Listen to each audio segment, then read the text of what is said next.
नमस्कार मंडळी, कशा आहात? Welcome back to the everyday with Gayatri blog.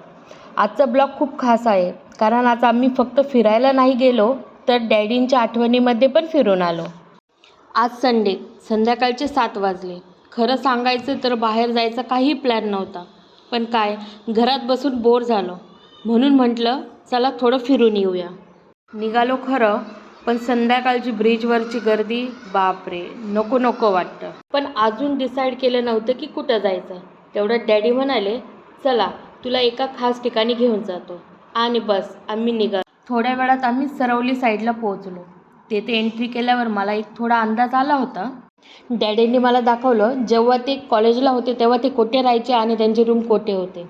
आणि खरंच त्या सगळ्या जागा बघताना त्यांच्या चेहऱ्यावरचा आनंद खूप वेगळा होता. आणि अचानक मागून एक आवाज आला. आम्ही मागे वळून बघितलं तर डॅडा जिथे राहत होते त्या ठिकाणी एक शॉप होतं. त्या काकांनी आवाज दिला. खरंच विश्वास बसत नाही, 9-10 वर्षांनी पण त्यांनी डॅडाला ओळखलं. ही खूप स्पेशल मुमेंट होती, कारण काही नाती वेळ गेल्यावरही तसेच राहतात. बरं, हे सगळं होत असताना ऋत्विकचा धिंगाणा तर सुरूच. आणि खेळता खेळता तो असा धमदिशी पडला ना, मग काय, त्याला उचलून आम्ही परत पुढे निघालो. नंतर आम्ही एका मंदिरात गेलो. खूप शांत वातावरण आणि छान दर्शन झालं. तेथे काही लेडीज हनुमान चालीसा म्हणत होत्या.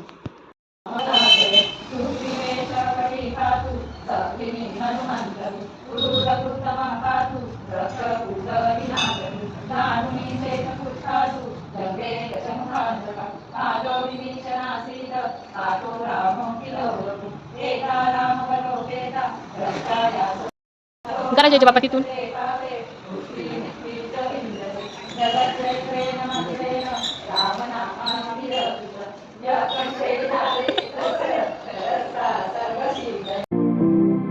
ज्या कारणासाठी बाहेर निघालो ते आम्ही गेलो उसाचा रस प्यायला. खरं इतका मस्त आणि फ्रेश वाटलं ना, सगळा थकवा गायब झाला. तर असा होता आमचा अचानक झालेला संडेचा प्लॅन. थोडा फन, थोडं इमोशनल आणि खूप साऱ्या आठवणी.